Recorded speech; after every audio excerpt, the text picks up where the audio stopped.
Hello, my name's Darryl W. Bullock. I'm the author of the Penderyn Music Book Award-winning Velvet Mafia, but I've come to London today to talk to you about some of the sights and sounds featured in my new book, Pride, Pop and Politics, which is published by Omnibus Press on the 9th of June.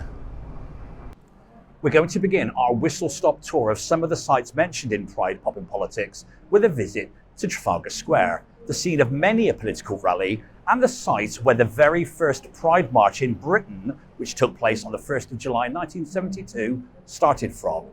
Only about 700 people were involved in that march, but for the last 50 years it's got bigger and bigger and bigger, and now thousands upon thousands of people turn up every June or July to march on the streets of London for LGBTQ rights. Trafalgar Square has also seen other gay protests and LGBTQ protests. In 1971, it saw a kiss-in held by members of the Gay Liberation Front, where they asked members of the public to guess how old the young guys kissing were, because at that point it was illegal to be involved in a gay relationship if either of the partners was under 21 years of age. The same year also saw the members of the GLF rally against Mary Whitehouse and the Festival of Lights, again in Trafalgar Square. Many of the people involved in the GLF at the time were also involved in the recording of a gay song, which was the first record ever made in Britain to speak in a positive way about LGBTQ relationships. So we continue our whistle-top tour of important places in London's LGBTQ history with a trip to the Pembroke. Now, for many years, the Pembroke was known as the Coleherne, London's premier LGBTQ leather bar. One of the first leather bars, actually the only leather bar in Britain I ever visited myself when I first started coming to London in the early 80s. The Coleherne is incredibly important for several reasons. First and foremost, because in the summer of 1976, a series of riots broke out. In the book, I kind of refer to them as Britain's Stonewall, and that's because they're about as important as Stonewall was to Britain's LGBTQ community's identity. The riots broke out in the summer of 76, an incredibly hot summer, after weeks and weeks of provocation from the local police. They were constantly calling into the pub, they were lining people up against the walls, they were arresting them just for a quick search to see it. They was usually claiming they were carrying drugs or whatever. They were arresting people on the streets. They were doing anything they could to take gay people off the streets and to stop them just enjoying the pint with their friends. Next door to the Coleherne is a cafe called the Troubadour, which many of you will know for its association with Bob Dylan and with Private Eye magazine, but it's where Tom Robinson and his band Cafe Society used to rehearse.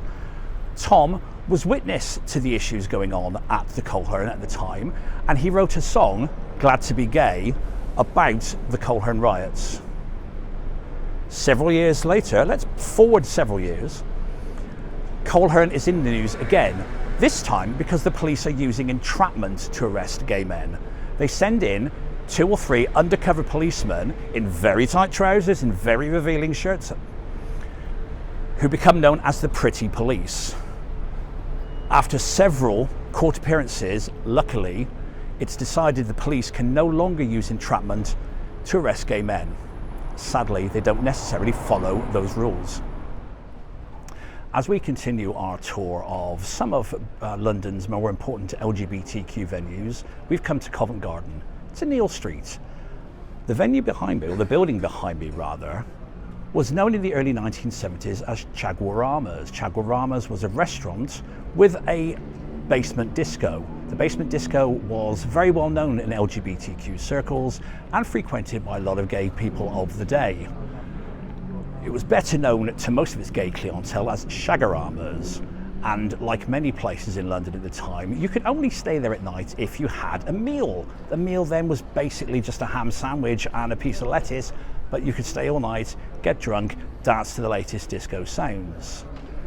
By 1976, other gay discos had opened throughout London, and the demand for underground venues like Shagaramas was less great, so it was taken over and became the Roxy, one of the most important punk venues of the mid-70s.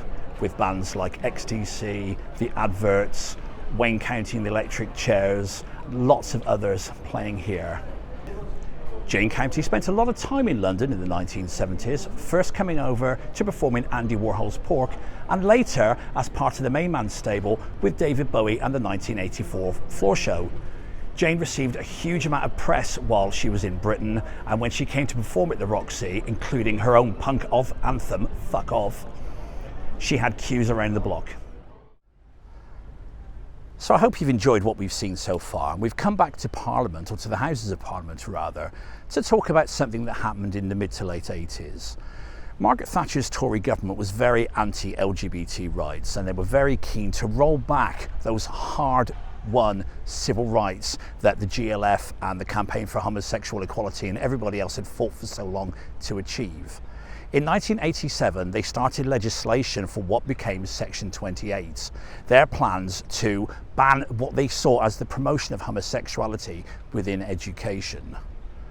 One of the leading lights against that ban was Boy George, who in 1988 released the single No Clause 28, a vicious polemic against Thatcher and against that pernicious law. Thank you for joining me on our little ramble. My new book, Pride, Pop and Politics, which charts the changes seen in LGBTQ politics through the music and culture of the last 50 or so years, is out on the 9th of June from Omnibus Press. If you'd like to listen to more of the music that we feature in the book, there's a Spotify playlist which you can access through the link in the biography. Thanks for listening. Buy the book.